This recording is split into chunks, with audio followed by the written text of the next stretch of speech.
नमस्कार, म सागरदेवी भट्टराई पोखरेल, हाल कार्यरत केन्द्रीय कर्मचारी संस्था। ठुलै बाना जति पनि परुन् एकअर्को छ साथा, हामी त्यो हौं सकल मनको न्याय भावै छ माझ। साथी हाँस्दा म पनि छु खुसी, एउटै हो थलो यो, यस्तै जुट्ने अवसर मिलोस्, शाखा हाम्रो बलोस् यो, यस्तै जुट्ने अवसर मिलोस्, शाखा हाम्रो बलोस् यो। धन्यवाद। आजको यस 3 दिने कार्यक्रममा उपस्थित हुनुभएका सम्पूर्ण श्रद्धेय व्यक्तित्वहरू, मैले अब छोटकरी कार्यक्रम भनेको कारणले गर्दा मैले सम्पूर्णको नाम लिइन। सम्पूर्ण उच्च पदस्थ कर्मचारी अनि श्रद्धेय हाम्रा सरहरू र सम्पूर्ण साहित्य प्रेमीमा म लगायत विद्युत साहित्यकर्मी समाजको तर्फबाट हार्दिक न्यानो अभिवादन टक्राउन चाहन्छु। र आजको यस कार्यक्रम हामीले कोरोना काल 2 वर्ष कोरोना कालपछि हामीले एउटा छुट्टै नितान्त नयाँ कार्यक्रम लिएर उपस्थित भएका छौँ। 3 त्यहाँ हाम्रा एकदमै प्रखर सशक्त 3वटा कविज्यूहरूको उपस्थितिमा यस कार्यक्रम सञ्चालन गर्न गइरहेका छौँ। यस सञ्चालन गर्ने क्रममा अब म सुरुवात गर्न अनुमति चाहन्छु।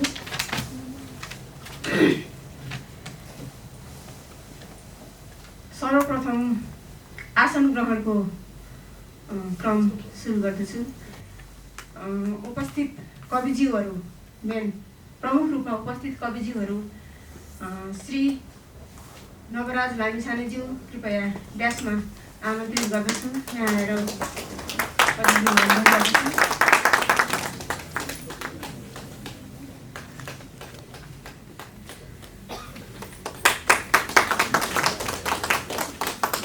उहाँ एक संस्कृत पाठशालामा पढाउने एक प्रशिक्षक पनि हुनुहुन्छ। त्यस्तै अर्को कवि हुनुहुन्छ श्री रीता खत्रीज्यू, कृपया ड्यासमा आमन्त्रित गर्न चाहन्छु।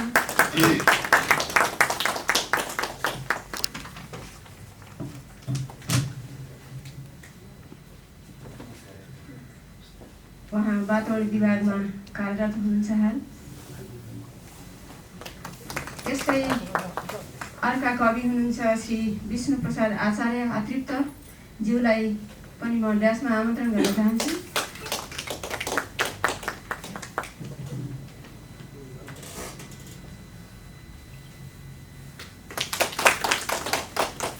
र अन्य उपस्थित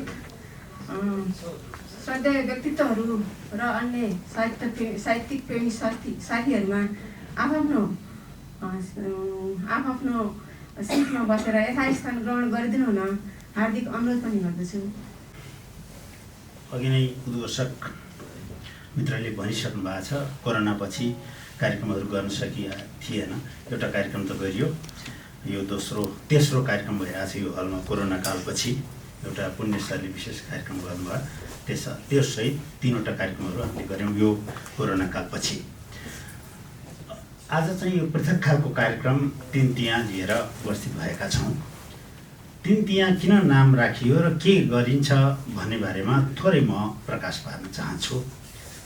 हामी यस्तो कार्यक्रम अब नियमित रूपमा अगाडि बढाउन सकिन्छ कि भनेर कोसिस गरिरहेका छौँ र 3 जना स्रष्टाहरूलाई, विशेष गरी एकजना इन्जिनियर साहब हुनुहुन्थ्यो सागर गेवाली, आउनु भएको छ कि छैन यहाँ। उहाँले अलिक विशिष्ट कविहरूको कार्यक्रम पनि राखौँ न तपाईँहरू, यो साहित्य समाजले अलि राम्रा कविहरू छानेर पनि कार्यक्रम गरौँ न भनेर उहाँले भन्नुभएको थियो। अब धेरै कविहरूलाई सुन्दाखेरि टाइम पनि, अहिलेको मान्छेहरूको टाइम पनि नहुने र थोरै कविहरूका विशिष्ट खालका कविताहरू सुनौँ भन्ने इच्छा हाम्रो पनि हो।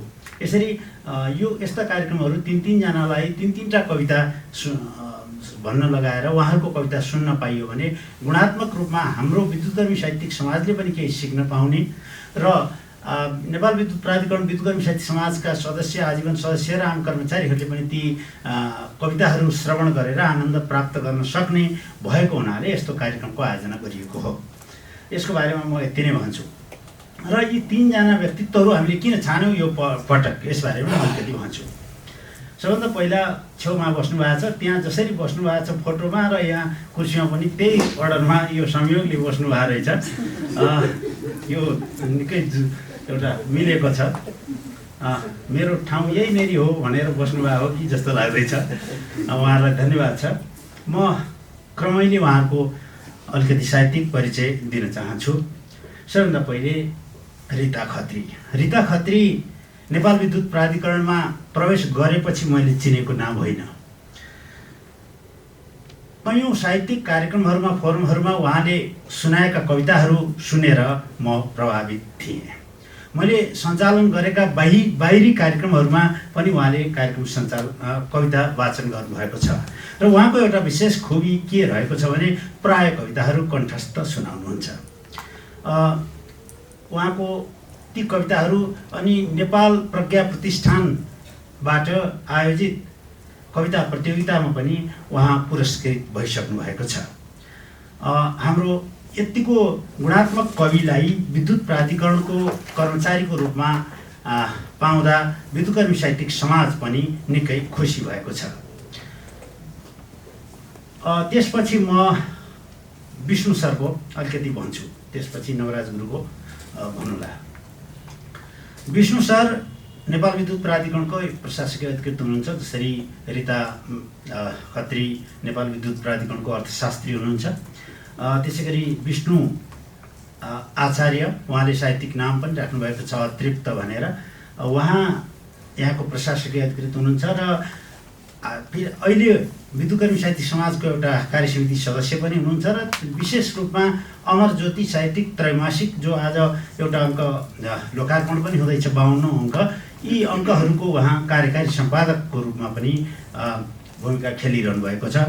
अनि उहाँ यहाँ प्रवेश गरिसकेपछि र त्योभन्दा अगाडि पनि विभिन्न स्कुल कलेजहरूमा नेपाली विषय पढाउने र नेपाली साहित्यप्रति विशेष दखल राख्ने व्यक्तित्व हुनुहुन्छ र उहाँका कविताहरूमा बिम्बले निकै घर गरेको छ। त्यसो भए हुनाले पनि उहाँलाई यस कार्यक्रममा पहिलो कविको रूपमा, हामीले पहिलो कार्यक्रमको एकजना कविको रूपमा आमन्त्रण गर्न पाउँदा हामी खुसी छौँ। त्यसपछि म एउटा अर्को व्यक्तित्वको बारेमा परिचय गराउन गइरहेको छु। नवराज लामिछाने संस्कृतका विद्यार्थी हुनुहुन्छ, शिक्षक हुनुहुन्छ, प्रशिक्षक हुनुहुन्छ, संस्कृत भाषा प्रशिक्षण गर्नुहुन्छ। उहाँले पढाएका संस्कृत भाषा प्रशिक्षण पढाउनु त भयो, हामीले कति पढ्यौँ त्यो अर्कै ठाउँमा छ। उहाँले पढाउनु चाहिँ भएको हो हामीलाई। यहाँ थुप्रै विद्यार्थीहरू हामी छौँ, जस्तो विष्णु देवकोटा सर हुनुहुन्छ, आविष्कार कला हुनुहुन्छ, सरोज घिमिरे हुनुहुन्छ, विष्णु आचार्य स्वयं हुनुहुन्छ, म छु। हामी थुप्रै साथीहरू त्यो वाल्मिकी क्याम्पसमा गुरुसँग केही सिक्ने मौका पायौँ। उहाँको एउटा कविता मैले त्यतिखेर सुनेको, क्लासमा पढाउने क्रममा उहाँले कविता भन्नुहुन्छ। संस्कृत भाषामा गोरखापत्रमा पनि उहाँका कविताहरू छापिने गरेका छन्। भर्खरैको गोरखापत्रमा पनि 10-8 दिन अगाडि मैले एउटा कविता देखेको थिएँ उहाँको। एउटा कविता त्यो चाहिँ उहाँको हो कि उहाँले हामीलाई सुनाउनु भएको हो कि अथवा थाहा छैन मलाई, रचनाकार उहाँ स्वयं पनि हुन सक्नुहुन्छ अथवा यो कुनै प्राचीन कविहरूको कविता पनि हुन सक्नुहुन्छ। रे रे कोकिल मा भज मौनम, रे रे कोकिल मा भज मौनम, किञ्चित् उदञ्चय पञ्चम रागम, रे रे कोकिल मा भज मौनम, किञ्चित् उदञ्चय पञ्चम रागम, नोचेत् त्वामिह को जानीति, नोचेत् त्वामिह को जानीते, काक कदम्बक भीते छुते। अरे विद्वान कवि मनहरू बोल्नुहोस्, नत्र कागले आएर मै हो कोइली भनिदिन सक्छ। विद्वान कविहरू बोल्नुहोस् न, तपाईँसँग भावना छ, तपाईँ बोल्नुहोस्, नत्र कागहरू आएर मै हो कोइली भनिदिन सक्छ। यसको भाव यस्तै छ। संस्कृतका गुरुहरू कुलप्रसाद गुरु यहाँ हुनुहुन्छ। यसपछि म अलिकति यी कविज्यूहरूको परिचयपछि अर्को कुरा अलिकति यहाँ राख्न चाहन्छु। हामीले यहाँ आमन्त्रण गरेका छौँ हाम्रो विद्युत कर्मी साहित्यिक समाजका संस्थापक अध्यक्ष कुलप्रसाद पराजुली सर। कुलप्रसाद पराजुली सरलाई पनि म हार्दिक स्वागत गर्दछु कार्यक्रममा। त्यसै गरी यसभन्दा अगाडिका अध्यक्ष पुण्य घिमिरे सर हुनुहुन्छ, उहाँलाई पनि म कार्यक्रममा हार्दिक स्वागत गर्दछु। वर्तमान उपाध्यक्ष भए पनि उहाँ सेवानिवृत्त भइसक्नु भएको हुनाले विशेष गरी पाहुनाकै रोमा बस्नु भएको छ राजु सर, उहाँलाई पनि म हार्दिक स्वागत गर्दछु। त्यसै गरी चिरन्तन विक्रम राणा सर मेरो एक समयका कार्य प्रमुख हुनुहुन्छ र राम्रो कविता बिम्बात्मक कविता लेख्नुहुन्छ, उहाँलाई पनि म यस कार्यक्रममा हार्दिक स्वागत गर्दछु। लक्ष्मण मण्डल सर। त्यसपछि दुईजना डाइरेक्टर साहबहरू यहाँ बस्नु भएको छ। निर्देशक जनसाधन विभागका निर्देशक श्री बेलप्रसाद शर्माज्यू हाम्रो निमन्त्रणालाई स्वीकार गरेर यहाँ आइदिनु भएको छ, उहाँलाई पनि म हार्दिक स्वागत गर्दछु। त्यसै गरी पदपूर्ति विभागका निर्देशक श्री शिवकुमार अधिकारीज्यू पनि हाम्रो निमन्त्रणालाई स्वीकार गरेर यहाँ आइदिनु भएको छ, उहाँलाई पनि म हार्दिक स्वागत गर्दछु। विद्युतकर्मी साहित्यिक समाजका तमाम सदस्य मित्रहरू यो कार्यक्रम सफल बनाउनको लागि निकै दिनदेखि खट्नुभएको छ। एक साथीले एक जिम्मा लिनुभएको छ, सबैले काम गर्नुभएको छ, सबैले केही न केही योगदान दिनुभएको छ। या कोइलीहरूलाई अगाडि उहाँको स्वर सुनिनुपर्छ भन्ने अभिप्रायका साथ उहाँहरू आउनुभएको छ, उहाँहरूको सहयोग प्राप्त छ। र अतिथि कविका रूपमा एकजना सुदर्शन अधिकारीज्यू पनि उपस्थित हुनुभएको छ, म उहाँलाई पनि हार्दिक स्वागत गर्दछु। त्यसै गरी युट्युबमा यो कविता राख्नको लागि एकजना क्यामराम्यान हुनुहुन्छ, उहाँलाई पनि म हार्दिक स्वागत गर्दछु। त्यसै गरी यहाँ उपस्थित सबै सचिवज्यूले नाम लेखाइरहनु भएको छ, प्रकाश आचार्य, उहाँलाई पनि म हार्दिक धन्यवाद भन्न चाहन्छु। त्यसै गरी अरू साथीहरू सङ्गीता अधिकारी, त्यसै गरी हाम्रो कार्यसमितिका सदस्यहरू मध्येबाट रिता खनाल, हाम्रो शारदा म्याडम, थुप्रै हामीहरू छौँ। आविष्कार कला मैले नाम भनिसकेँ, बलराम पुडासेनीज्यू हुनुहुन्छ, हाम्रो अहिलेको कार्यसमितिका यी सदस्यहरूलाई पनि मैले परिचय गराउन चाहेँ। र यहाँहरू सबैलाई यो 59वटा कविता हामी सुन्छौँ, प्रत्येक कविका 3-3वटा कविता हामी यहाँ मञ्चमा उहाँहरूलाई मात्रै आज पूजा गर्छौँ, अरूलाई हामी यतै बसेर सुन्नेछौँ। मलाई पनि अध्यक्ष भएर यस्तोमा गजक्क परेर बस्न त्यति त्यो सान आउँदैन। मलाई त्यहाँ बसेर उहाँहरूको मुहार हेर्दै सुन्न पाए बडा मजा आउँछ भनेर साथीहरूले भन्नुभएको थियो, त अध्यक्ष मान्छे त्यहाँ बस्न भनेको थियो। तर म पनि बस्दिनँ, उहाँहरूलाई मात्रै आज उहाँहरूको मात्रै पूजा गर्ने हो, उहाँहरूकै शब्द श्रवण गर्ने हो भनेर मैले यी कविज्यूहरूलाई मात्रै आमन्त्रण गरेर उहाँहरूलाई मात्रै पूजा गर्ने भनेर त्यो माला उहाँहरूलाई मात्रै लगाइएको हो। यहाँहरू सबैलाई मेरो हार्दिक सम्मान छ, त्यत्तिकै सम्मान छ, माला लाए जत्तिकै सम्मान छ। यहाँहरू सबै तपाईँ म हामी सबै मिलेर उहाँहरूको कवितामा आनन्द लिउँ भन्दै अब म क्रमैले कविता वाचनको लागि उहाँहरूले 3 जनालाई पालैसँग बोलाइनेछ 3 राउन्डमा। पहिलो राउन्डमा पहिलो कवि हामीले रिता म्याडमबाट सुरु गर्नेछौँ, अनि विष्णु सर, अनि नवराज सर। त्यसै गरी फेरि दोस्रो राउन्ड पनि Rita madam, Vishnu sir, Navraj sir, अनि तेस्रो राउन्डमा पनि रिता म्याडम, विष्णु सर र नवराज सर। अनि अलिकति नवराज सरलाई अन्तिम राउन्डमा उहाँलाई विशेष आजको प्रमुख अतिथि कवि पनि भएको हुनाले अन्तिम राउन्डमा कविता भनिसकेपछि उहाँलाई 2 शब्द राखिदिनु हुन पनि म अनुरोध गर्दछु र उद्घोषकज्यूलाई पनि त्यही अनुसार निवेदन गर्दछु। त्यसबाहेक आज हाम्रो जो अमर ज्योतिको 52औं अङ्क पनि लोकार्पण हुनुहुन्छ, त्यो लोकार्पण पनि हामी बिचमा गर्नेछौँ। त्यही कविता वाचनकै दौरान बिचमा त्यो कार्यक्रम पनि हामी गर्नेछौँ। यति भन्दै कार्यक्रमलाई अगाडि बढाउन म शारदा म्याडमलाई अनुरोध गर्दछु। धन्यवाद सरलाई। अब कार्यक्रम अगाडि बढाउने क्रममा पहिलो चरणको कविता वाचन सुरु हुँदैछ। कवयित्री श्री रिता खत्रीज्यूबाट आफ्नो कविता वाचन गरिदिनु हुन हार्दिक अनुरोध गर्दछु। नमस्कार। यो पहिलो पटक मेरो नाम चाहिँ कहीँ पनि नआओस् भन्ने खालको मान्छे म आज पहिलो चरणमा परेको छु। दाइले कृष्णदेव दाइले भन्नुभयो नहेरी कविता सुनाउँछ। सम्भवतः 10 वर्षको ग्यापमा यो जागिर, त्यसपछि छोराछोरी, यो दुनियाँ सबै यो 10 वर्षको ग्यापमा परेर दिमाग पनि त्यस्तो सुरुको जस्तो धारिदो रहेनछ। आमकी नाम जान नपरे पनि हुन्थ्यो, सुनाउन नपरे पनि हुन्थ्यो, लुक्न पाए पनि हुन्थ्यो जस्तो लाग्न थाल्ने रहेछ क्या। पहिले चाहिँ कलेज पढ्दा चाहिँ त्यहाँनिर चाहिँ कविता वाचन छ, आज नभइकन हुँदैन, लेख्ने फर्स्ट हुने त्यस्तो तरिकाले गइन्थ्यो। अहिले चाहिँ कम्तीमा भाग्न खोजिँदो रहेछ, सायद यो पारिवारिक थिचावट, त्यसपछि यो उमेरको रफ्तार पनि होला। अब धेरै भकिन मैले सुनाउने कविताको शीर्षक, म कविता मन पराउँदिन शीर्षकमै आज कविता सुनाउँछु। धेरै कविता मन पराइएछ, अब चाहिँ मन पराउन छोडियो कि भनेर म कविता मन पराउँदिन शीर्षकमा एउटा कविता यहाँहरू समक्ष। जुन हाँस्छ जुन रुन्छ, धरती हाँस्छ धरती रुन्छ, जुन हाँस्छ जुन रुन्छ, धरती हाँस्छ धरती रुन्छ, देश हाँस्छ देश रुन्छ, देश हाँस्छ देश रुन्छ, आकाश खस्छ आकाश बोल्छ, सत्य यी निर्जीव चिजहरूसँग, सत्य यी निर्जीव चिजहरूसँग न आँखामा आँसु हुन्छ, यी निर्जीव चिजहरूसँग न आँखामा आँसु हुन्छ, न ओठमा हाँसो हुन्छ। यस्ता कहीँ नभएको जात्रा कवितामा मात्र हुन्छ, यस्ता कहीँ नभएको जात्रा कवितामा मात्र हुन्छ। कवितामा मान्छे ढुङ्गा हुन्छ र ढुङ्गा मान्छे हुन्छ, कवितामा मान्छे ढुङ्गा हुन्छ र ढुङ्गा मान्छे हुन्छ, मुटु पत्थर र पत्थर मुटु हुन्छ, मुटु पत्थर र पत्थर मुटु हुन्छ। स्वर कल्पनाको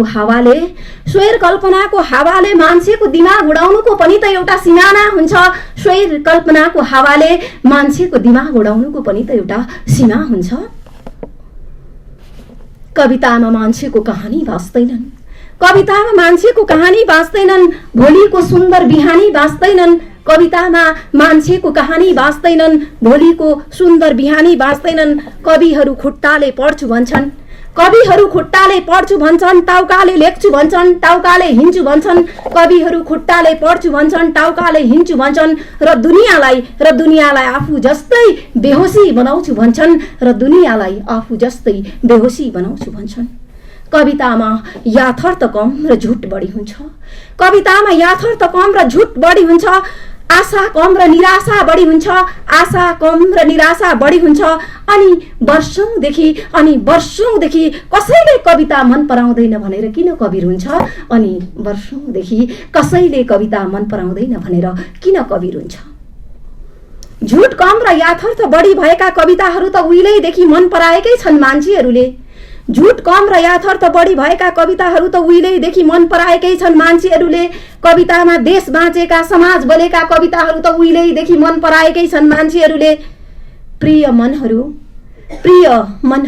मनहरू छनौट गर्नुस् र पढ्नुस् कविता, कविता मन नपराउने छुट मलाई पनि छ, कविता मन नपराउने छुट तपाईहरूलाई पनि छ, तपाईहरूलाई पनि छ। धन्यवाद।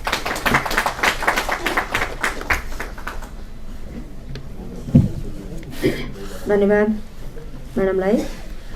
अब यसै क्रममा म बोलाउँदैछु श्री विष्णु प्रसाद आचार्यज्यूलाई आफ्नो कविता वाचन गरिदिनको लागि अनुरोध गर्दछु।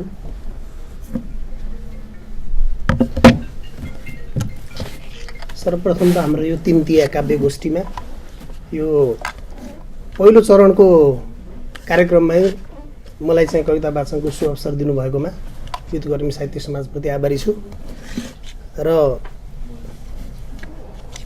3 थान कविता वाचन गर्ने कुरो छ र रिता खत्री म्याम र आदरणीय गुरु नवराज लामिछाने सरलाई साक्षी राखेर म केही कविताका हरफहरू बोल्छु। कुलप्रसाद प्राजुली सर पनि हुनुहुन्छ, पुण्यप्रसाद घिमिरे सर हुनुहुन्छ, यहाँहरू सबैलाई साक्षी राखेर कविताका केही कुरा पंक्तिहरू बोल्छु र जे बोल्छ कविताले बोल्छ, कविताको बारेमा थप व्याख्या म गर्न चाहन्न। र मेरो कविताको शीर्षक छ समय नदी। नदीको गति रोकियो भने मृत सागर जन्मन्छ, जहाँ डुबुल्की मार्दा मृत्यु मिल्छ मोती मिल्दैन। नदीको गति रोकियो भने मृत सागर जन्मन्छ, जहाँ डुबुल्की मार्दा मृत्यु मिल्छ मोती मिल्दैन।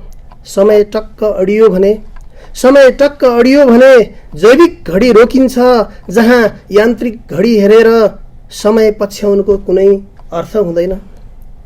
यस्तो बेलामा आँखालाई सदाझैँ सागर पनि सुन्दर लाग्दैन। यस्तो बेलामा आँखालाई सदाझैँ सागर पनि सुन्दर लाग्दैन। घडी स्वयंलाई सुईको रफ्तारले जन्माएको समयमाथि भरोसा हुँदैन। समय र नदी उस्तै हुन्, बगिरहन दिनुपर्छ र यिनकै लय समातेर बगिरहनुपर्छ। हस्, धन्यवाद, नमस्ते।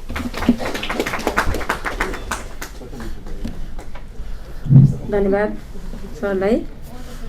अब अर्को प्रस्तुतिमा म बोलाउँदैछु कवि श्री नवराज लामिछानेज्यूलाई आफ्नो कविता वाचन गरिदिनु हुन हार्दिक अनुरोध गर्दछु।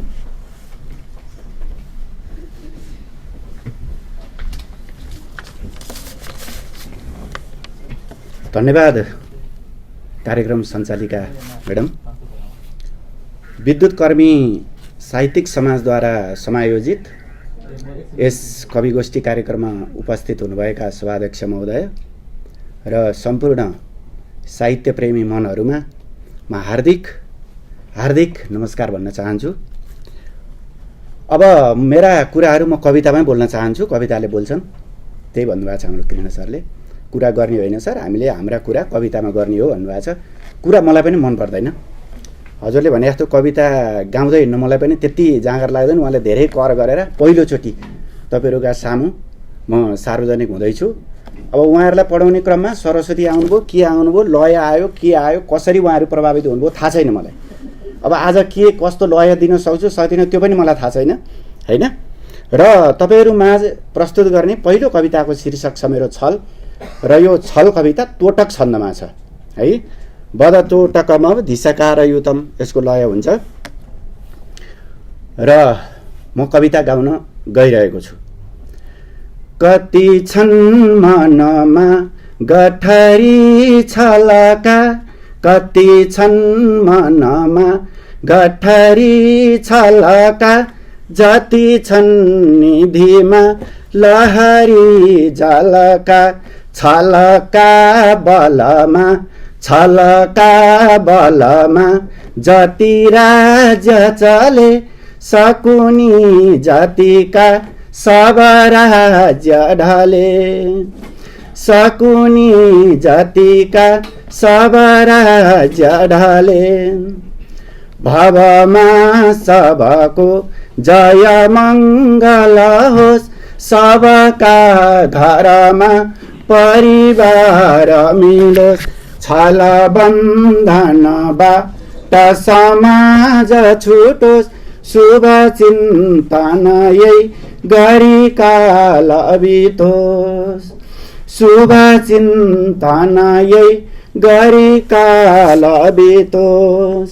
सबै छल हो त के छल मात्रै हो त संसार? होइन भन्ने भाव अबको कविताले दिन्छ। छल होइन है दिनको सविता, छल होइन है दिलको कविता, जसरी दिनको गति हो सविता, त्यसरी दिलको गति हो कविता, त्यसरी दिलको गति हो कविता। अब छल गर्नुहुन्छ त? अब दोस्रो कविताले हुँदैन भन्छ। म हुँ एक दुई दिनको रमिता, नरचु जनमा छलको रमिता। म हुँ किन नरचु? म हुँ एक दुई दिनको रमिता, नरचु जनमा छलको रमिता। जति दुःख परोस्, जति कष्ट परोस्, छल दौलतमा जीविका नचलोस्, छल दौलतमा जीविका नचलोस्। अब म त यही सोच्छु, तपाईँहरू के सोच्नुहुन्छ थाहा छैन है। म त सोच्छु यही म त सोच्छु यही बरु पेट सुकोस्, म त सोच्छु यही बरु प्राण उडोस्। छल स्याल शोभा बभरी मनमा, छल स्याल शोभा बभरी मनमा, तन धारण यो नगरौँ जगमा, तन धारण यो नगरौँ जगमा। म हुँ एक अगो चराको जपना। ईश्वरको लागि हामी जपना होइन त? ईश्वरले हामीलाई बनाउनु कति मिहिनेत गर्यो होला। ईश्वरको लागि त हामी अगोचर भने ईश्वर। म हुँ एक अगो चराको जपना, तर केही दिनको भवको सपना, तर केही दिनको भवको सपना। भवमै म बसी भव छोड्नु परे, भवमै म बसी भव छोड्नु परे। छल केही नरचौँ किन दुःख हुन्छ भारे, छल केही नरचौँ दुःख हुन्छ भारे। अब प्राण तहे स्थिर हो दिलभित्र पसी, अब तन्मय हो। अब प्राण तहे स्थिर हो दिलभित्र पसी, अब तन्मय हो। नव जागृति ल्याउन यो जगमा, अघि हो नपरी छलमा, अघि हो नपरी छलमा। धन्यवाद।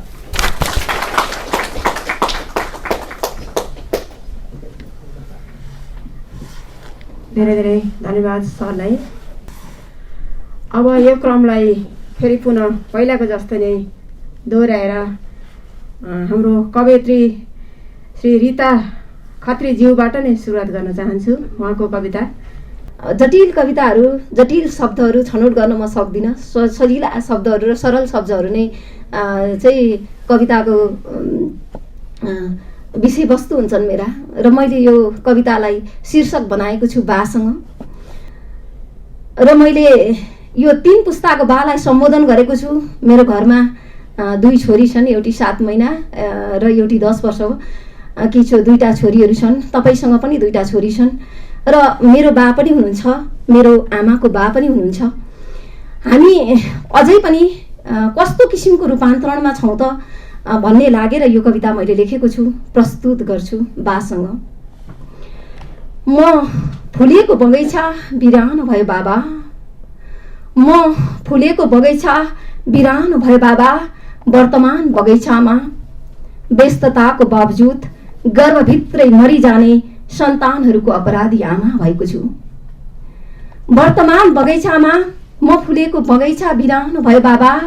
वर्तमान बगैँचामा व्यस्तताको बावजुद गर्भभित्रै मरिजाने सन्तानहरूको अपराधी आमा भएको छु, आमा भएकी छु। त्यही कारण गलेको थाकेको र जलेको छु बाबा। त्यही कारण गलेको जलेको र थाकेको छु बाबा। कयौं झुण्डहरूको माझ कुराहरूको पहाड बनेको छु, कयौं झुण्डहरूको माझ कुराहरूको पहाड बनेको छु। झटारोको आदत बनेको छु। दुःखको डरलाग्दो अक्करबाट खदारिएर म घाइते बनेको छु बाबा। दुःखको डरलाग्दो अक्करबाट खदारिएर म घाइते भएको छु बाबा।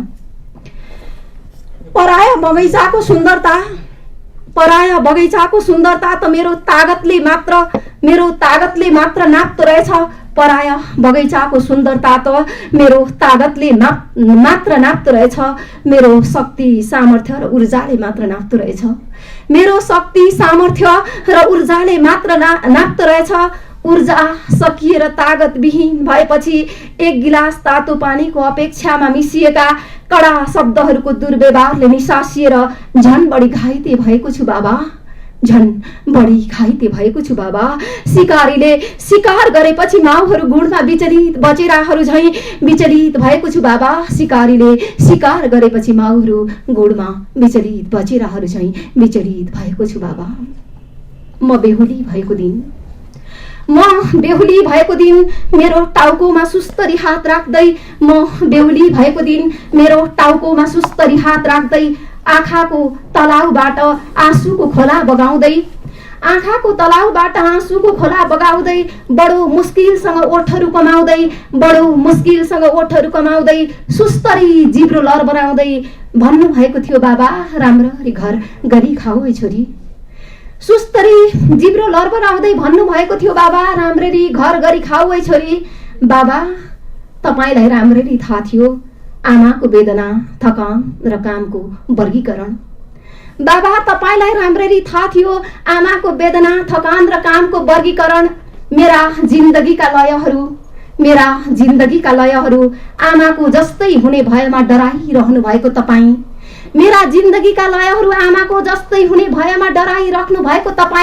किन आमासँग जिन्दगीभर डराउनु भएन बाबा? किन जिन्दगीभर आमालाई कहिल्यै केही गर्न सघाउनु भएन बाबा?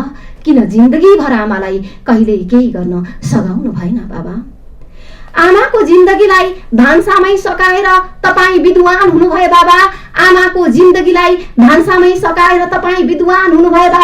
नेता हुनुभयो, राजनेता हुनुभयो, ठूला ठूला कार्यालयहरूको ठूला पद ओगट्ने उच्च पदस्थ पदाधिकारी हुनुभयो, उच्च पदस्थ व्यवस्थापक हुनुभयो।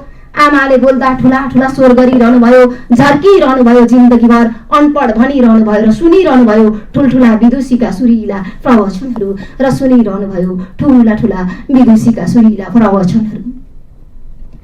मेरो आमाभित्र पनि चेतना थियो, संवेदनाको सम्भावनाका ठूला ठूला वृक्षहरू थिए। कहिल्यै बुझ्नु भएन बाबा। नबुझेरै बिति गयो मेरो आमाको जिन्दगी।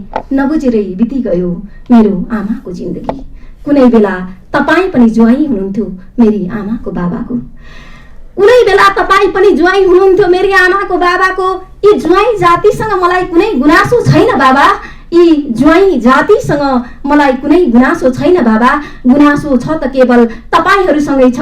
तपाईहरूले चलाएका रीतिथिति चालचलन प्रथा परम्परा र व्यवहारहरूसँग छ बाबा। हिजो तपाईले आमासँग गरेका व्यवहारहरू आज उसले मसँग गर्छ, भोलि कसैले मेरी छोरीसँग गर्छ। हिजो तपाईले मेरी आमासँग गरेका व्यवहारहरू आज उसले मसँग गर्छ, भोलि कसैले मेरी छोरीसँग गर्छ। सदियौंदेखि चलेका कुसंस्कारको छापा एक्कासी कहाँ मेट्न सकिन्छ र बाबा? मैले तपाईको ज्वाइँसँग भनेको छु, तपाईको पनि छोरी छे फूल जस्तै। यो छोरीलाई घर खाने आशीर्वाद नदिनु होला। तपाईको मुटुको टुक्राले ढुङ्गा र माटो खान सक्दिन। यो छोरीलाई घर खाने आशीर्वाद नदिनु होला। तपाईको मुटुको टुक्राले ढुङ्गा र माटो खान सक्दिन। तपाईको मुटुको टुक्राले इट्टा र बालुवा खान सक्दिन र बुवासो व्यवहारहरू सहन सक्दिन। ओ मेरो प्रिय पति, रूपान्तरण आफै भित्र खोज्नु। कार्य विभाजनको विकृतिले खपि नसक्नु गरी कमजोर हुनुभएको छ तपाईहरू। अरू बढी सशक्त हुनु र छोरीको सुन्दर भविष्यको रूपरेखा गर्नु। धन्यवाद।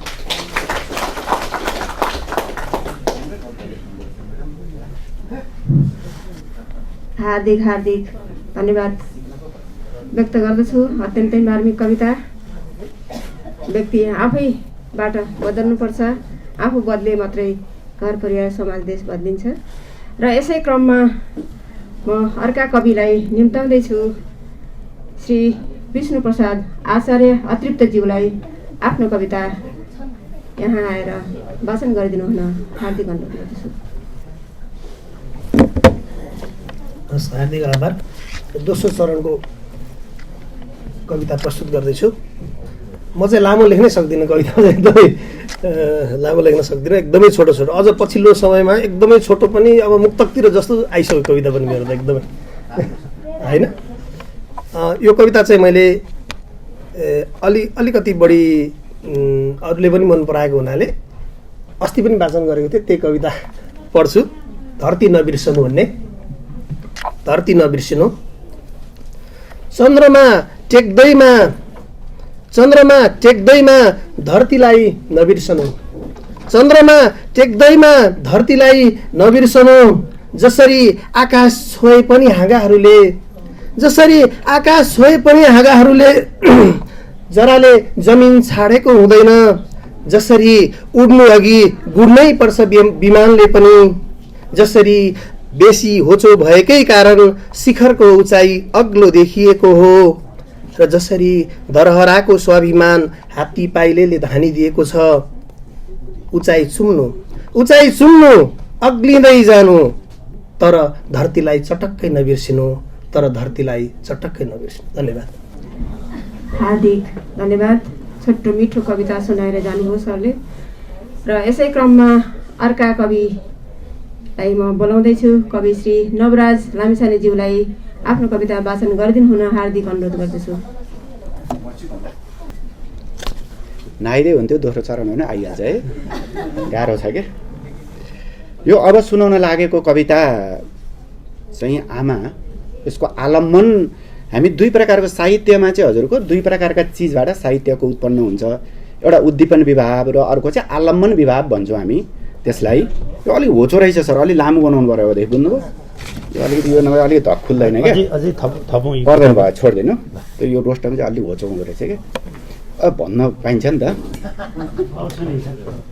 उद्दीपन विभाव भनेको चाहिँ जहाँबाट हामी अभिप्रेरित हुन्छौँ। आलम्बन विभाव भनेको चाहिँ आश्रय हो।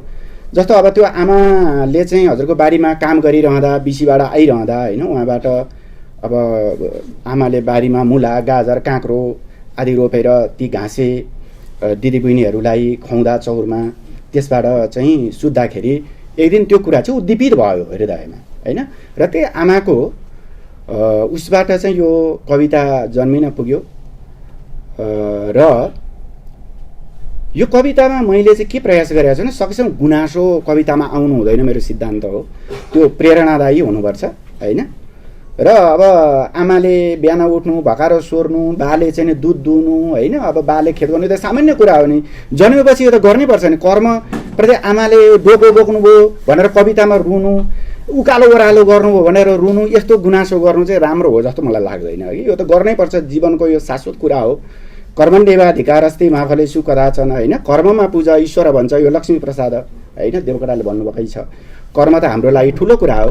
सकेसम्म हामी सबै कर्मवादी बन्नको लागि यो कविता चाहिँ बन्न सकोस् भन्नका लागि धेरै दिन दुःख गरेर मैले यो कविता रचना गरेका छु। र यो कविता चाहिँ बाँडेर खाऊ शीर्षकमा छ, बाँडेर खाऊ। र अघि पनि मैले निवेदन गरिहालेँ, यसको चाहिँ आलम्बन विभाव, आश्रय चाहिँ यो कविता कहाँबाट उठ्यो, कहाँबाट जन्मन पुग्यो भन्दा आमाबाट जन्मन पुग्यो। र यो शार्दूल विक्रीडित छन्दमा छ। मैले प्रीति मिसाउला रहले,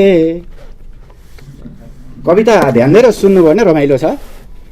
मैले प्रीति मिसाउला रहले माटो र पानीसँग, मैले दुःख बिसाउला रहरले यी घाम छायासँग। मैले प्रीति मिसाउला रहरले माटो र पानीसँग, मैले दुःख बिसाउला रहरले यी घाम छायासँग।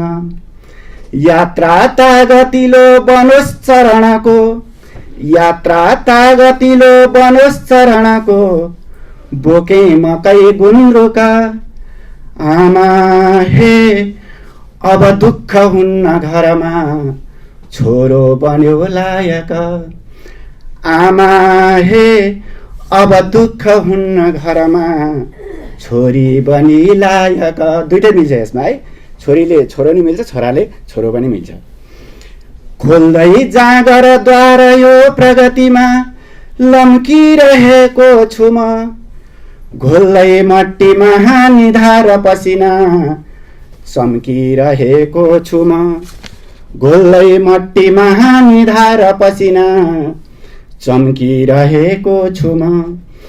भइगो ती दिन बिर्सी अधरमा हाँसो जगाऊ अब, भइगो ती दिन बिर्सी अधरमा हाँसो जगाऊ अब मेरो हस्तकला फल्यो जमिनमा, मेरो हस्तकला फल्यो जमिनमा, बाँडेर खाऊ अब मेरो हस्तकला फल्यो जमिनमा, बाँडेर खाऊ अब। तिमीले दुःख गरी हिजो जमिनमा खाएँ बढे हुर्किएँ, तिमीले दुःख गरी हिजो सहरमा आएँ पढेँ सप्रिएँ, तिमीले दुःख गरी हिजो सहरमा आएँ पढेँ सप्रिएँ।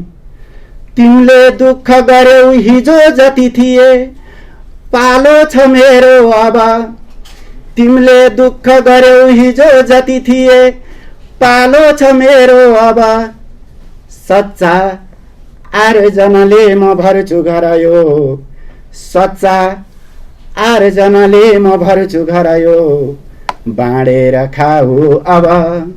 सच्चा आर्जनाले म भर्छु घर यो, बाँडेर खाऊ अब। मजा आइरहेछ, रमाइलो आइरहेछ, आङ झिरिङ झिरिङ गरिरहेछ, गर्नुपर्छ है, नत्र कविता हुँदैन। तिमीले दुःख जिती हिजो जमिनमा, तिमीले दुःख जिती हिजो जमिनमा, जे फलेका थिए ती ऐश्वर्य जसै समस्त दिलका साझा बनेका थिए, ती ऐश्वर्य जसै समस्त दिलका साझा बनेका थिए। अब साझा बन्यो, अब हामीले के गर्ने त? त्यही यात्रा प्रतिबिम्ब झैँ म पनि हे, प्रतिबिम्ब हुने छाया, त्यही यात्रा प्रतिबिम्ब झैँ म पनि हे पछ्याउँदै जाउँला। अर्कालाई पुगेसी मात्र घरमा ऐश्वर्य भित्र्याउँला, अर्कालाई पुगेसी मात्र घरमा ऐश्वर्य भित्र्याउँला। आएँ केही नगरी गरेर अथवा धरतीमा झर्दा, आएँ केही नगरी गरेर अथवा आएँ उसै लोकमा, जे होस् यो जुनीमा सुकार्य नगरी उक्लन्न त्यो स्वर्गमा, जे होस् यो जुनीमा सुकार्य नगरी उक्लन्न यो स्वर्गमा। मैले कविता लेख्न थाले चाहिँ 40 वर्षबाट है हजुर, त्यही बिम्ब आउँदैछ यहाँ। अब 40औं वयदेखि आज कविता, 40औं वयदेखि आज कविता लेख्दै छ यो लेखनी। अब के गर्ने त? आमाको आमाको अनि देशको गुणकथा, आमाको अनि देशको गुणकथा लेख्दै बितोस् जीवनी, आमाको अनि देशको गुणकथा लेख्दै बितोस् जीवनी। धन्यवाद। हार्दिक धन्यवाद सरलाई। दिलका ऐश्वर्य बाँड्ने कविता, अत्यन्तै राम्रो कविता। अब यो दोस्रो चरणपछि बिचमा हाम्रो किताब विमोचनको कार्यक्रम रहेको छ। यसको लागि म सर्वप्रथम हाम्रा जनसाधन विभागका निर्देशकज्यू श्री बेलप्रसाद शर्माज्यूलाई ड्यासमा आमन्त्रित गर्न चाहन्छु पुस्तक विमोचनको लागि। अनि त्यस्तै पदपूर्ति विभागका निर्देशकज्यू श्री शिवकुमार अधिकारी ज्यूलाई पनि ड्यासमा आमन्त्रित गर्न चाहन्छु। अनि त्यस्तै गरेर हाम्रो यस साहित्यिक समाजका संस्थापक श्री कुलप्रसाद पराजुलीज्यूलाई पनि ड्यासमा आमन्त्रित गर्न चाहन्छु। अनि त्यस्तै हाम्रा पूर्व अध्यक्ष श्री पुण्यप्रसाद घिमिरे ज्यूलाई पनि यस ड्यासमा आमन्त्रित गर्न चाहन्छु। यहाँहरूबाट पुस्तक विमोचनको कार्यक्रम अगाडि बढ्दैछ। त्यस्तै हाम्रो विद्युत साहित्यिक कर्मी समाजका हालका अध्यक्ष श्री कृष्णदेव रिमालज्यूलाई पनि सहभागी हुनको लागि अनुरोध गरेँ। सुन्न बाँकी नै छ। म यहाँ जति उच्च पदस्थ अधिकृतहरू, हाम्रा संस्थापकहरू जति उपस्थित हुनुभयो उहाँहरूप्रति आभारी छु र यो पुस्तक विमोचनको लागि म सरहरूलाई हार्दिक आभार व्यक्त गर्दै यथास्थानमा पूर्व स्थानमा आसन ग्रहणको लागि पनि म निवेदन गर्दछु र कविता वाचनको क्रमलाई निरन्तरता दिनुहुनको लागि म शारदा म्याडमलाई पुनः अनुरोध गर्दछु। धन्यवाद सर। अब तेस्रो चरणको आफ्नो कविता वाचन गरिदिनु हुन अनुरोध गर्दछु।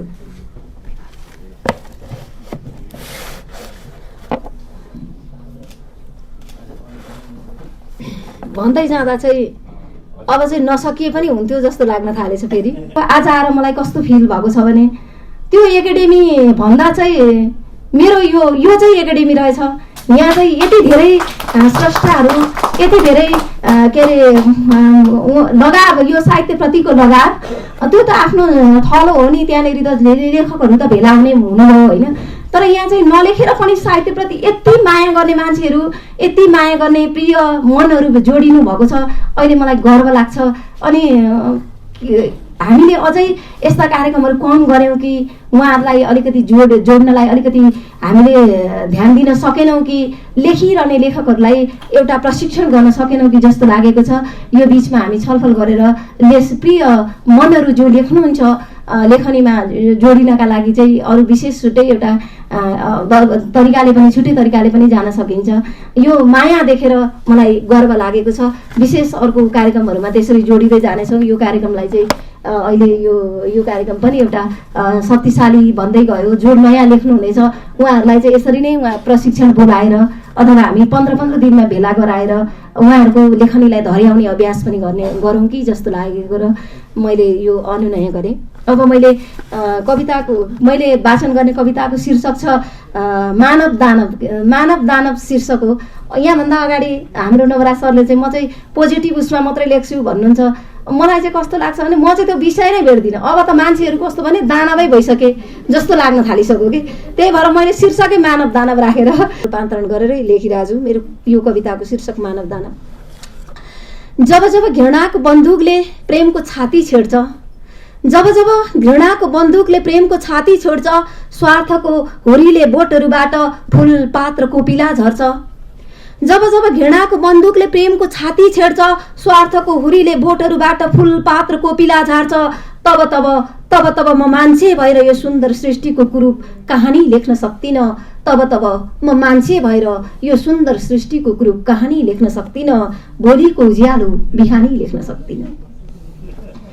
सृष्टि एउटै, पृथ्वी एउटै, सृष्टि एउटै, पृथ्वी एउटै, धरती एउटै, आकाश एउटै, सृष्टि एउटै, पृथ्वी एउटै, धरती एउटै, आकाश एउटै, घाम पानी जुन र माटो एउटै, घाम पानी जुन र माटो एउटै, आउने र जाने बाटो एउटै, आउने र जाने बाटो एउटै, फरक संस्कार बीच पनि मर्म एउटै, फरक संस्कार बीच पनि मर्म एउटै, भावना एउटै, चोट एउटै, काटेर हेर्दा रगत एउटै, मासु एउटै, हाँसो एउटै, आँसु एउटै, काटेर हेर्दा रगत एउटै, मासु एउटै, हाँसो एउटै, आँसु एउटै, सेतो बोसा नीला नसाहरू,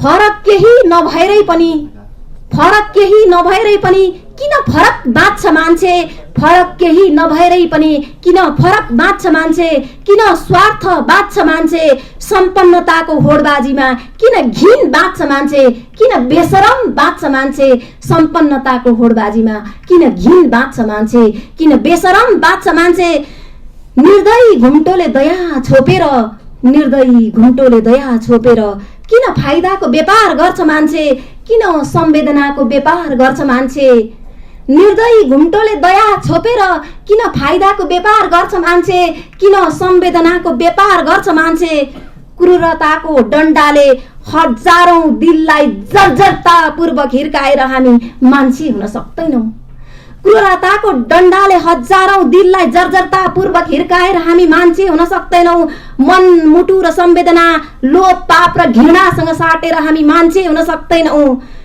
निरन्तर आफैले आफैलाई ढाँटेर हामी मान्छे हुन सक्दैनौँ, निरन्तर आफैले आफैलाई ढाँटेर हामी मान्छे हुन सक्दैनौँ। बिन्ती छ भो अब नभनौँ हामीले आफैले आफैलाई मानव, बिन्ती छ भो अब नभनौँ हामीले आफैले आफैलाई मानव बदलौँ परिभाषा मानवको र भनौँ आफैले आफैलाई दानव र भनौँ आफैले आफैलाई दानव। धन्यवाद।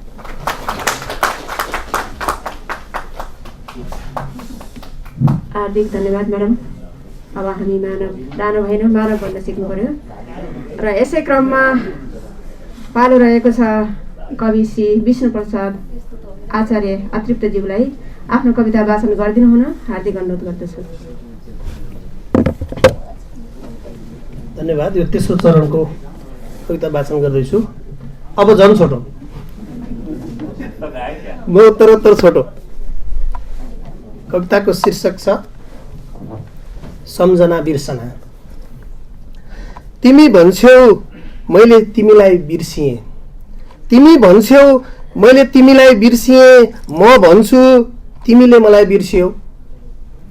हाम्रो आरोप प्रत्यारोप सुनेर यी दुनियाँ भन्दैछन् तिनीहरूले एकअर्कालाई बिर्सिए। हाम्रो आरोप प्रत्यारोप सुनेर यी दुनियाँ भन्दैछन् तिनीहरूले एकअर्कालाई बिर्सिए। प्रकारान्तरले तिमीले मलाई बिर्सियो भन्नु पनि त सम्झनु हो। मैले तिमीलाई बिर्सियौ भन्नु पनि त आखिर सम्झनु नै हो। बाँकी रह्यो दुनियाँ, दुनियाँले आफ्नै चिन्ता छाडेर दुवैले एक अर्कालाई बिर्सिए भन्नु झन्झन बढी सम्झनु पो हो त। सम्झना बिर्सना सललल। धन्यवाद। छोटो मिठो कविता सुनाएर जानुभयो, हार्दिक धन्यवाद सरलाई। र यसपछि अब तेस्रो चरणको अन्तिम कविता वाचन गर्न मैले कवि श्री नवराज लामिछानेज्यूलाई आफ्नो कविता वाचन गरिदिनु हुन अनुरोध गर्दछु।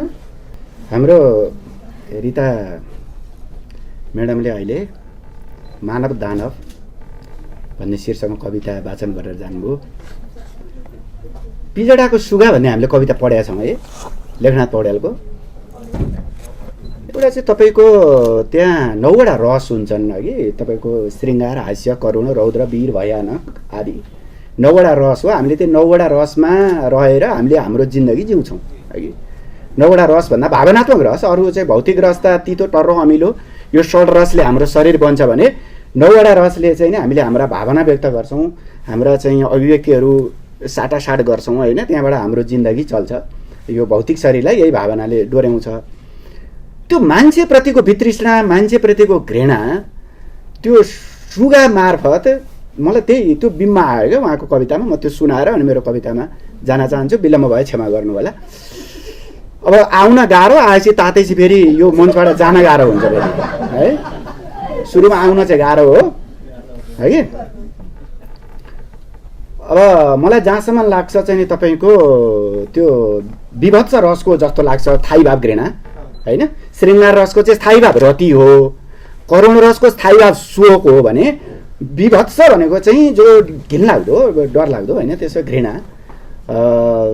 र त्यो कवितामा लेखनाथले भन्नुहुन्छ पिजडाको सुगामा कतिसम्मको त्यो अन्तिम घृणाको चरम पराकाष्ठा के अन्तिम, त्यहाँभन्दा लेख्ने ठाउँै छैन, त्यतै लेख्नुभएको छ उहाँले। तर मान्छेको प्रवृत्ति आज मात्र होइन, सृष्टिको आदिम कालदेखि नै त्यस्तै हो म्याडम। हिजो चाहिँ मान्छे सध्य, आज बेसध्य भन्ने होइन, यो चलि नै रहने प्रक्रिया हो यो होइन। यी कुराहरू त हामीले बुझिहाल्छौँ, हामी साहित्यिक मनहरू, लेख्ने रचना गर्ने मान्छेले। अब देवकोटा भन्नुहुन्छ पृथ्वी तलमा एउटासम्म मानिस बाँकी रहँदासम्म, पृथ्वी तलमा एउटासम्म मानिस बाँकी रहँदासम्म, नाथ सुगाको जन्म नहोस् बल्ल मलाई आयो होस्, बल्ल मलाई आयो होस्। हेर्नुहोस् त, पृथ्वी तलमा एउटासम्म मान्छे जबसम्म बाँकी हुन्न त्यो बेलासम्म यो निश्चेष हुन्छ, मान्छे रहँदै रहन्न, त्यो बेला मात्रै मलाई जन्म देऊ। यो घृणा होइन, धेरै घृणा पनि राखेर हामी स्रष्टाहरूले गर्नु हुँदैन। किनभने मान्छे हामीले यो सोच्नु हुँदैन कि हिजो चाहिँ एकदम हामीले भनेकै जस्तो सबै थियो। अहिले अमेरिकामा तपाईँको बेलायततिर अनुशासन छ नि, अनुशासनले राम्रो गरेको देश हो नि त्यो होइन। प्रजातन्त्र भनेको शासन हो, आफ्नो शासनमा आफै बसेर राम्रा भएका हुन्थे। अब बढी हामीले खोज्दा खोज्दा बढी स्वतन्त्रता पो खोज्यौँ कि भाँडभैलो पो खोज्यौँ कि, यो कुरातिर पनि हाम्रा लेखनीहरू जान आवश्यक छ। धेरै घृणाहरू भनेको चाहिँ तपाईँको घृणाबाट चाहिँ हामीलाई चाहिँ तपाईँको स्याट्ट चाहिँ सृजनामा जान चाहिँ घृणा ल्याउनै पर्छ, नल्याइ हुँदैन साहित्यमा होइन, त्यो भन्ने लाग्छ मलाई। तर हजुरको कविता उत्कृष्ट छ, यसको तात्पर्य यो त्यो होइन कि यो हुन्छ, यो अब सृष्टिमा हुन्छ त्यो। अब सत्ययुग चाहिँ धेरै राम्रो थियो, कलियुग चाहिँ बर्बाद, बरु अहिले सत्ययुग आएको छ अहिले यतिखेर, यो त राम्रो छ, ध्यान दिएर गर्नु होला, धेरै राम्रो छ। हामीले त खान कति गाह्रो थियो, लाउन कति गाह्रो थियो, मान्छेले पैसा देख्न कति गाह्रो थियो। उहाँहरूलाई कक्षामा पढाउँदा मैले यस्तै पढाएको हेर्नुहोस् है। हाम्रो चाहिँ नि उहाँ विष्णुजी, हाम्रो चाहिँ तपाईँको चाहिँ कृष्ण सर, हाम्रो कृष्ण कला सर, जिन्दगीलाई हामीले जटिल रूपले चित्रण गर्नु हुँदैन, जीवन अति सरल छ, साह्रै सरल छ है। त्यही सरलताको खोजमा मैले राम्रो शीर्षकमा कविता लेखेको छु अघि। संसार भनेको विविधताभित्रको एकता हो नि त। हाम्रो शरीरमा नि कति चाहिँ हामीले नाकलाई मात्रै राम्रो भन्ने त, नाकलाई राम्रो भन्दा त आँखा त गयो त। सबै चिज मिलेर हाम्रो जिन्दगी बनेको छ, यसैमा रस छ, यसैमा आनन्द छ होइन। अब हिजोको तपाईँ जमानामा अब चाहिँ पितृसत्तात्मक युग थियो होला, अब आमाले घरमा बसेर काम गर्ने, बाआमा कुटो कोदालो खन्ने युग थियो होला, त्यसले गर्दा मेरी आमाले पढ्न पाइनन् होला होइन, अलि यस्तो थियो होला त्यो होइन। यसको तात्पर्य अहिले त राम्रो भइसक्यो त, राम्रो नजरले हेर्नुपर्छ, सबैतिर राम्रो हुन्छ भन्ने शीर्षकमा एउटा कविता लेखेको छु मैले, राम्रो। र यो तेस्रो चरणको यो उसमा तपाईँहरूलाई म पस्कन चाहन्छु। र यो कविता चाहिँ उपजाति छन्दमा रचना गरिएको छ। तपाईँहरूलाई 3टा छन्दको कविता मैले सुनाएँ। पहिलो सुनाएँ तोटक छन्द होइन, जो अति नै मिठो छन्द हो, जो गजल पनि लेख्न सकिन्छ। र दोस्रो छन्द मैले शार्दुल विक्रीलित लेखेँ, जो भानुभक्तले त्यसलाई अजर अमर गराउनु भयो होइन। र उपजाति छन्द पनि बहुत मिठो छन्द हो, यो या र अक्षरको हुन्छ। या र अक्षरका 4वटा पाउ लेख्नु भने एउटा कविता बन्छ अघि। मिठै छ यो कविता हजुरहरूलाई है त।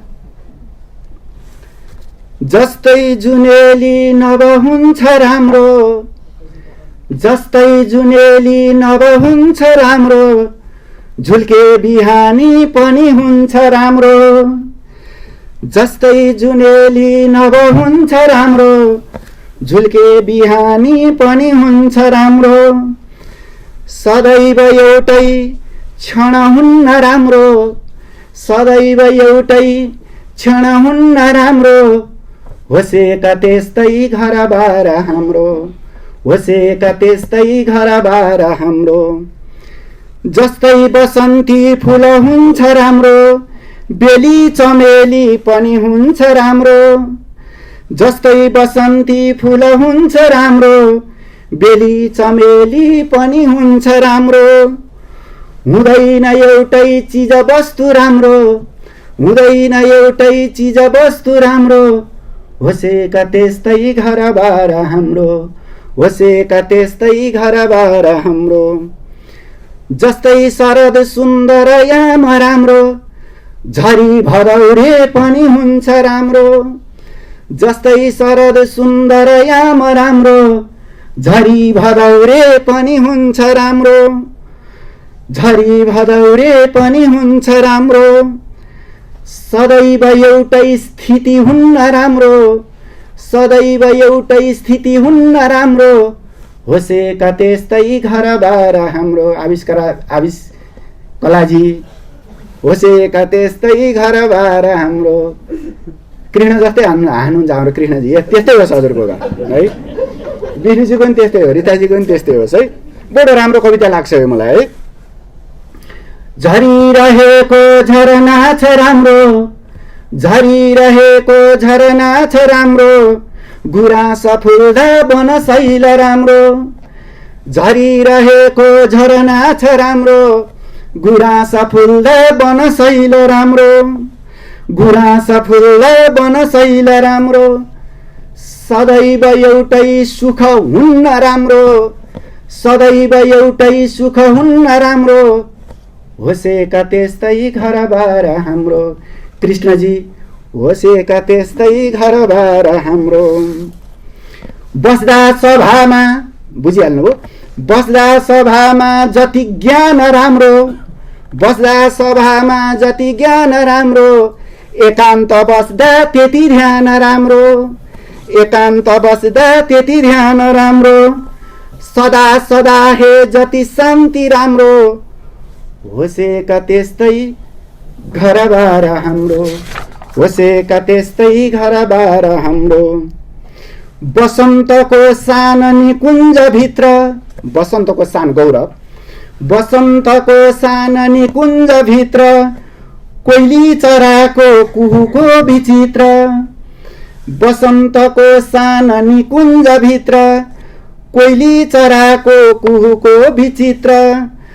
आवाज सुन्दा जतिलाई छ राम्रो, आवाज सुन्दा जतिलाई छ राम्रो।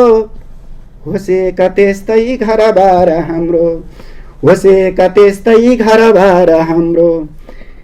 एकान्त रात्रि बिच जुन डुल्दा, एकान्त रात्रि बिच जुन डुल्दा। यही भित्र लाखौं चिज वस्तु खुल्दा, एकान्त रात्रि बिच जुन डुल्दा। यही भित्र लाखौं चिज वस्तु खुल्दा। मिलिरहेको मिलिरहेको जति चित्र राम्रो। होसेका त्यस्तै घरबार हाम्रो, होसेका त्यस्तै घरबार हाम्रो। हामी सबैको धन्यवाद।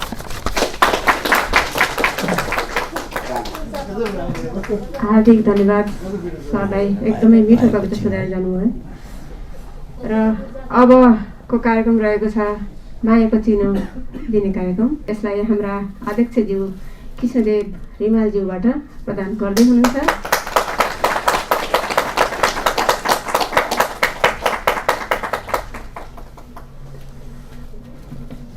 त्यस्तै मायाको चिनो ग्रहण गरिदिनुमा हार्दिक अनुरोध गर्दछु, हार्दिक अनुरोध गर्दछु। धन्यवाद। अब हाम्रो यस तिनतिया कार्यक्रम यहाँहरूलाई कतिको मन खुसी भएको छ, हामीलाई सुझाव पनि दिनुहोला। र अन्य अन्य कार्यक्रम पनि हामीले यस्तै कार्यक्रमहरू ल्याउँछौँ। र यस पछि म हाम्रा अध्यक्षज्यू श्री कृष्णदेव रिमालज्यूलाई म यो माइक्रोफोन हस्तान्तरण गर्दैछु। धन्यवाद। हार्दिक धन्यवाद उत्कृष्ट कार्यक्रम सञ्चालिका शारदा भट्टराई पोखरेलज्यूलाई। आज कविता आएर हाम्रो निमन्त्रणालाई स्वीकार गरेर कविता वाचन गरिदिनुहुने कविज्यूहरूलाई पनि म पुनः एकपटक हार्दिक आभार भन्न चाहन्छु। त्यस्तै यो पुस्तक आज विमोचन भयो। यो भित्र जो लेखकहरू हुनुहुन्छ उहाँहरूलाई पनि म हार्दिक आभार भन्न चाहन्छु। त्यसै गरी यो पुस्तक हामी त्यहाँ अहिले राख्छौँ, एक एकवटा लिएर निस्किनु हुनेछ भन्ने आशा गरेको छ। त्यहाँ गएर वितरण गर्नुभन्दा सबैले एक एकवटा लिएर त्यहाँबाट निस्कने प्रबन्ध मिलाइएको छ। पुरी दाइले त्यहाँनिर राखिदिनु हुनेछ। अर्को कुरो, यो पुस्तकमा म केही कुरा भन्न चाहन्छु। यो सुन्दर आवरण जो बनाइएको छ हाम्रो उपेन्द्र शिवाकोटीज्यूले बनाउनु भएको हो। हाम्रो यहीँभित्र कलाकार पनि छन्, हाम्रो यहीँभित्र कवि पनि छन्, हाम्रो यहाँभित्र सबै छन्। त्यस्तै यो डिजाइनको ब्यानर देखिरहनु भएको छ तपाईँ। यो सबै ब्यानरहरू डिजाइन गर्ने पनि उपेन्द्र शिवाकोटी नै हुनुहुन्छ, कलाकार हामीमाझ पनि हुनुहुन्छ। यस्ता कविहरू घरभित्रका 2 जना र पाहुना 1 जना गरेर 3 जना कविहरू हामीले ल्यायौँ। यस्तै कार्यक्रमहरू पुनः पुनः पनि घरभित्रका 2 जना र 1 जना पाहुनालाई सँगै ल्याएर तिनतिया कार्यक्रम गरिराख्न सकियोस्, यहाँहरूको सहभागिता भइरहोस्, यो म अपेक्षा राख्दछु विद्युतकर्मी साहित्यिक समाजको अध्यक्षको रूपमा। यति भन्दै हामीले जलपानको पनि व्यवस्था गरेका छौँ। त्यो जलपान समेत लिएर मात्र यहाँहरू यस हलबाट जानुहुनेछ भन्ने विनम्र अनुरोध गर्दै र यो जुन व्यवस्थापन गर्नुभएको छ, आजको हाम्रो यो जलपान लगायतको व्यवस्थापन गरिरहनु भएको छ, बाहिरै बसेर हाम्रो समाजकी कोषाध्यक्ष शारदा पराजुलीज्यू, उहाँलाई पनि म हार्दिक आभार भन्न चाहन्छु। सचिवज्यू खटिरहनु भएको छ, अन्य अन्य साथीहरू पनि खटिरहनु भएको छ। यहाँहरू सबैलाई हार्दिक आभार भन्दै यो कार्यक्रम सम्पन्न भएको म घोषणा गर्दछु। धन्यवाद। पुनरागमनको अपेक्षा सहित धन्यवाद। नमस्कार। एउटा सामूहिक फोटोको लागि सामूहिक तस्विर एउटा लिने कार्यक्रम रहेको छ। यहाँ के डाइरेक्टर साहबहरूलाई म अगाडि आमन्त्रण गर्छु। कुलप्रसाद सरलाई, पुण्य सरलाई, राजु सर लगायत हाम्रो कार्यसमितिका सदस्यहरू र अन्य इच्छुक साथीहरूलाई पनि म आमन्त्रण गर्दछु मञ्चमा।